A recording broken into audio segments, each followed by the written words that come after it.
Scenario here, these two flow charts are just comparing insulin here on the right to glucagon here, insulin here on the left to glucagon here on the right.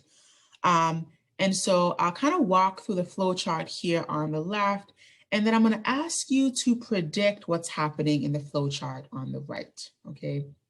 So let's start with insulin and kind of walk through this flow chart. So we start with a high plasma glucose.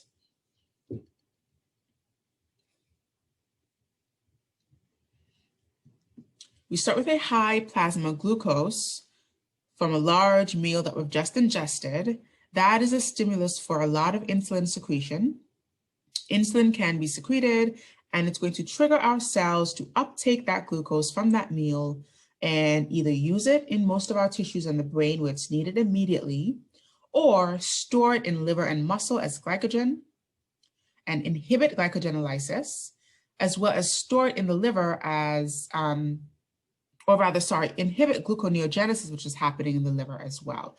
So we're not only turning on the anabolic event, which is storing up that glucose for later use, but we're inhibiting the catabolic events as well. So in the liver, we're inhibiting glycogenolysis as well as gluconeogenesis, the breakdown of the glycogen to make that glucose. And so that is going to decrease our plasma glucose. This is why insulin is so important as it relates to diabetes. We need that insulin to move that glucose out of the blood and into our cells, either to be used or to be stored, right? And so diabetics will either have two causes of that diabetes. They'll have either insulin insufficiency, where that insulin is not signaling glucose uptake appropriately, if we have insensitivity of the receptors. So we have adequate amounts of insulin, but the receptors are not receiving that signal, right? The receptors are not sensitive to that insulin, and so we don't have that uptake of glucose appropriately. That's diabetes type 2. Diabetes type 1 is if we don't have enough of that insulin. So it's the same general response or effect, but the cause is different. So type 1 diabetics have a faulty pancreas, usually autoimmune in some nature or congenital in some nature. And so they don't secrete enough insulin, and so they can't mobilize that glucose into the tissues to be stored for later use, right? And so the reason this is bad is because we don't want glucose lingering or circulating in our plasma. It's very detrimental.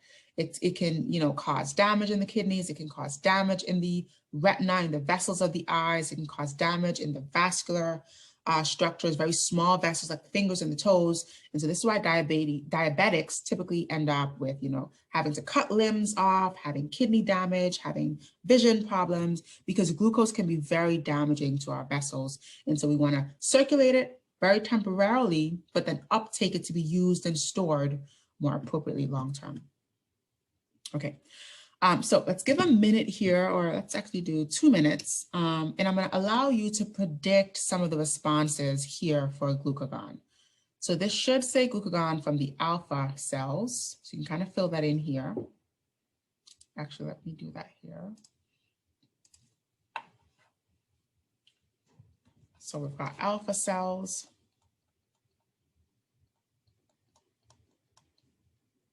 Secreting glucagon. And so predict the types of changes or responses that we would typically see here based upon what we saw over here. So I'm going to kind of give you a bit of a hint here. This is the liver, and this is our adipose. All right, I'll give you 2 minutes to sort of fill those in, and then we'll discuss.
All right, another minute.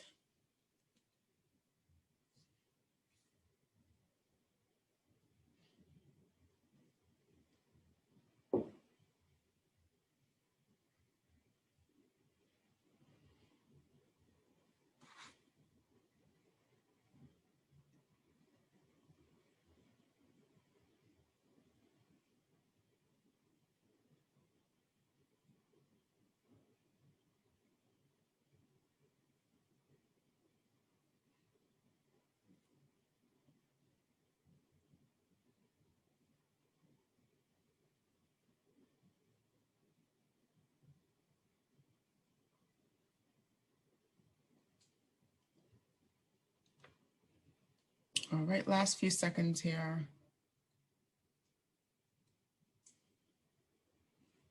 Okay, so let's talk about this here. So we're thinking about glucagon being secreted from our alpha cells, and we are thinking about what that would be, what function the liver would be brought about in the liver as a response to that secretion. So what is glucagon going to signal the liver to do? Any ideas here? So let's start with these two columns first, these two blank spots first.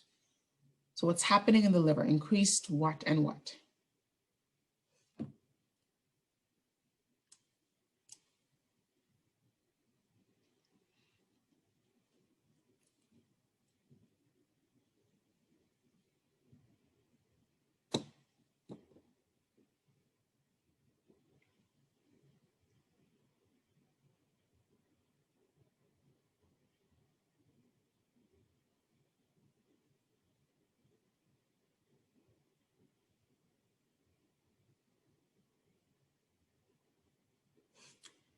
All right, so let's kind of go over this here. So if we kind of backtrack here, we said insulin is anabolic,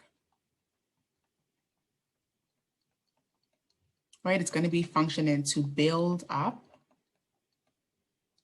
or store.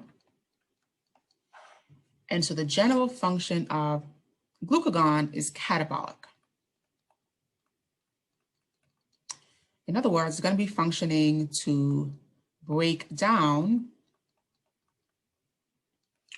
or liberate energy.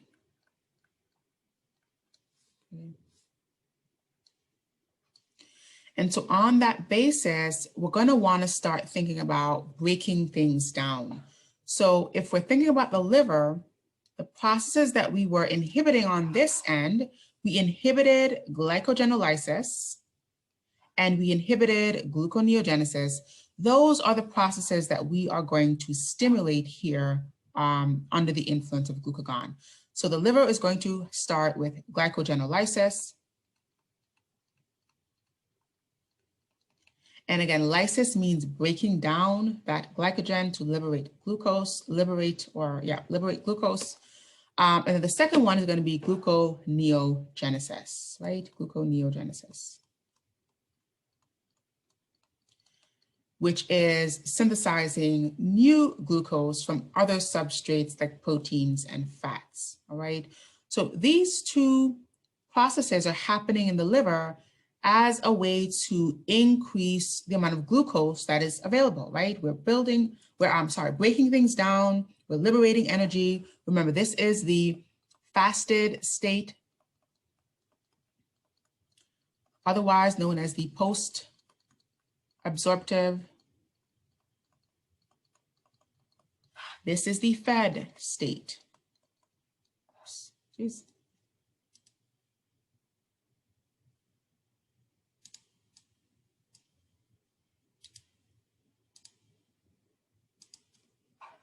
This is the fed state, otherwise known as the absorptive.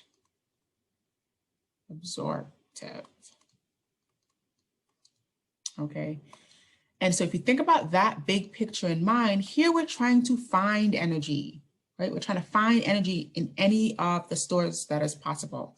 So we're breaking down our fats, we're breaking down other sources, we're tapping into other substrates that can help us liberate that glucose. And the end result here is to raise our plasma glucose level to help sustain us during this fasted state. So the end result here is increasing our plasma glucose. Okay, I apologize. My writing pad keeps malfunctioning. I don't know why. All right, so increase our plasma glucose here, right? Whereas we're thinking about the same idea as in terms of our fat cells, our storage areas, right? We're going to help with lipolysis. That is breaking down our fatty tissue, breaking down those fat cells, breaking down those triglycerides. That is going to help liberate fatty acids. So we're going to increase our plasma fatty acids.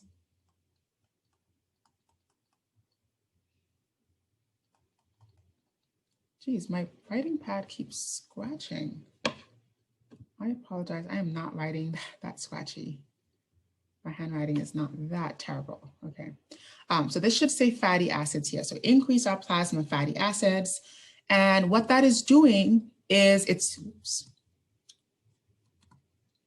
it's generating other sources of making glucose, right? So we're liberating fatty acids, and those fatty acids can help to sustain most of our tissues via the synthesis of ketones.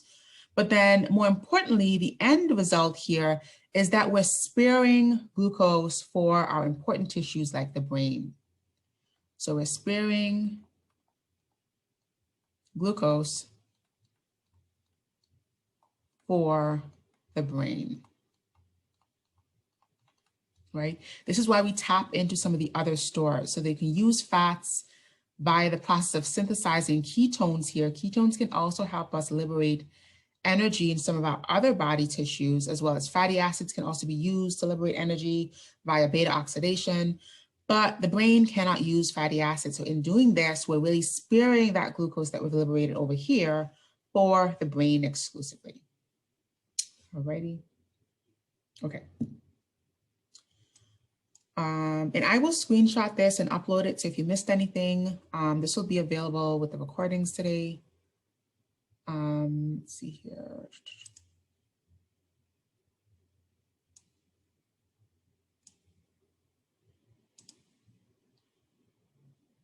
Okay.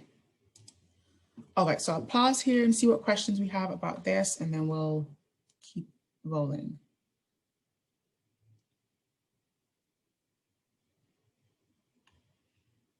All right. Now, on the remaining tables in this packet are just some helpful kind of classification. It's a really good summary or study tool to go back over. Some of the details we did not get into, but we did introduce, for example, the glands, their major function. We didn't speak about the thymus at all, so you can kind of X this one out. And just kind of summarize the major glands and their major function. Also classify the secondary glands from the more primary glands. Again, some of the details here we did not get into. So for example, the gonads and so on, we'll talk about in the reproductive system. And so just a good way to summarize, not as important in terms of memorizing anything here. This table is more important in terms of really understanding what's happening here. So have a good understanding of these hormones specifically that we spoke about, not so much this one. We didn't speak about growth hormone. This one you should remember from our previous unit with the autonomic nervous system. And then definitely have a good understanding of insulin, glucagon, and then these two hormones down here. So thyroid hormone and cortisol. Okay, so you should definitely be able to recreate this table from your understanding of this, right? So what is plasma glucose going to look like under the influence of insulin? Will it be up or down, et cetera, and some of the effects on lipid metabolism, effects on protein, from your understanding and not so much memorizing. So